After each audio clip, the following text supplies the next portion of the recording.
এদিকে দাদা কোথায় রয়েছেন জানেন না বলে ফের দাবি করেছেন শেখ শাহজাহানের ভাই শেখ আলমগীর।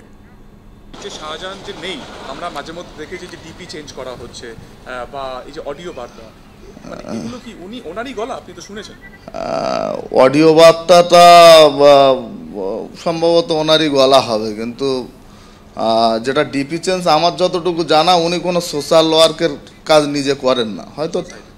হয়তো কোনো তৃণমূলের কোনো সোশ্যাল ওয়ার্ক যারা সোশ্যাল সাইটটা চালায় তারা করতে পারে, এটা হতে পারে। এই মুহূর্তে ক্যামেরার সামনে আপনি রয়েছেন, কোনো বার্তা কি আপনি শাহজাহান আপনার দাদাকে দিতে চান? বার্তা আমি এর আগেও দিয়েছি। আমি চাই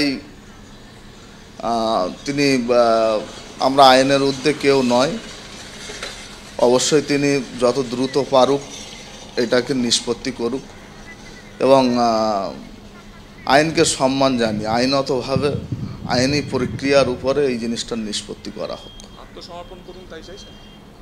দেখুন, আমি এখনো পর্যন্ত কোর্ট তাকে দোষী সাব্যস্ত করেনি, অর্থাৎ আমিও তাকে দোষী সাব্যস্ত করতে পারছি না। এই জন্য আত্মসমর্পণের গল্পটা তো তিনি বারে বারে নিজের সমস্ত রকম সাহায্য সহানুভূতি করবে আদালত আইনকে, তার জন্য তিনি একটা আগাম জামিন চাচ্ছে বারবার উকিল দিয়ে, সেটা দেখছি মিডিয়ার মাধ্যমে। অর্থাৎ সেই জায়গায় দাঁড়িয়ে তিনি কতটা দূষিত আমি সেইভাবে খুলে বলতে পারবো না, এই জন্য আত্মসমর্পণের কথাটা আমার বলা চলে না। দ্বিতীয়বার তলব করা হয়েছে শেখ শাহজাহানকে, এখনো হাজির হননি তিনি। এখনো পর্যন্ত 33 দিন পেরিয়ে গেলেও পুলিশও তার খোঁজ পাচ্ছে না। আর রাজনৈতিক নেতারা কি বলছেন শোনাবো। এই শাহজাহানের সাম্রাজ্যের যারা বিভিন্ন কর্তা ব্যক্তি, তারপর ওর ভাই বন্ধু যত আছে, এগুলোকে সব কোমরে দড়ি বেঁধে ঘোরানো উচিত। এদের কথার ঢং দেখুন, হ্যাঁ, আদালত আইন সম্মান এই সমস্ত কথা। হ্যাঁ, যদি ওর ভাই নিখোঁজ, ও একটা ডায়েরি করে, মিসিং ডায়েরি করেনি কেন? আর এতে করে কিন্তু ইডি সিবিআই এবং কেন্দ্রীয় এজেন্সির সম্মানহানি হচ্ছে। এটা কিন্তু কেন্দ্রীয় সরকারকে এটা বুঝতে হবে। এই সমস্ত অপরাধীরা যদি সিবিআই ইডিকে মেরে যদি পার পেয়ে যায়, তাহলে কোনো মানুষ আর তো এদের ভয় পাবে না। দেখুন, ভয় থেকেই ভক্তির জন্ম। আর আজকে মানুষ পুলিশকে ভয় পায় না, অপরাধীরা। এরপর যদি ইডি সিবিআই কে ভয় না পায়, তাহলে তো আর আইন কানুন বলে কিছু থাকবেই না দেশে। ইডির অফিসাররা মার খাবেন, সাংবাদিকরা মার খাবেন, কিন্তু তারপরেও 1 মাস হয়ে গেল তাকে ধরা যাবে না।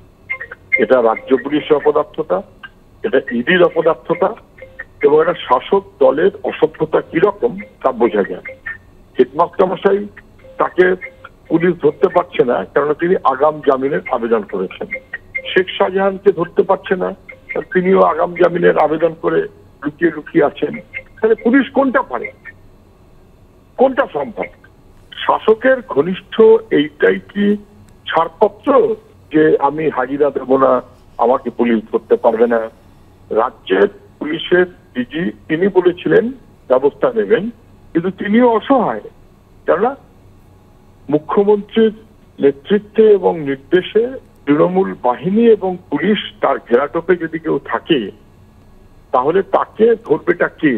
এখন আদালত তো একটা স্পেশাল ইনভেস্টিগেশন টিম তৈরি করেছিল, যার মধ্যে রাজ্য পুলিশও ছিল, যার মধ্যে সিবিআই এর আধিকারিকরাও ছিল। সেটাও তো হয়ে গেল প্রায় 10-15 দিনের বেশি হয়ে গেল। তো ফলে প্রথমে যারা রাজ্য পুলিশের ঘাড়ে দোষ চাপাচ্ছিলেন, পরবর্তীকালে সিবিআই কে সঙ্গে নিয়েও যে টিমটা তৈরি হয়েছিল, তাদেরই বা কাজ কত দূর? আমাদের তো বারবার প্রশ্ন একটা জায়গাতেই, বিজেপির একজন নেতা বললেন তিনি বাংলাদেশে চলে গেছেন, বিজেপির আরেকজন নেতা বললেন তিনি মায়ানমারে চলে গিয়েছেন। তাহলে তো এটা এই মুহূর্তে আন্তর্জাতিক একটা বিষয়। তাহলে এটা সম্পূর্ণভাবে সেন্ট্রাল গভর্নমেন্টের ব্যাপার। এখন তারা ইন্টারপোলকে ইউজ করবেন না কাকে ইউজ করবেন তাদের ব্যাপার। এই উত্তর তো তৃণমূল কংগ্রেস পরিচালিত রাজ্য সরকার দিতে পারবে না। আর যদি মনে হয় তারা বর্ডার ক্রস করেছে, সেক্ষেত্রে জবাবদিহির দায়িত্ব এখানে সেন্ট্রাল গভর্নমেন্টেরই থাকবে, কারণ বর্ডার দেখাশোনার দায়িত্ব তাদের। রাজ্য সরকারের ক্ষেত্রে রাজ্য সরকার খোঁজার চেষ্টা করছে, কিন্তু সত্যি যদি বিজেপি নেতাদের কথা সত্যি হয়ে থাকে, তাহলে এই দায়িত্ব কেন্দ্রীয় সরকারের।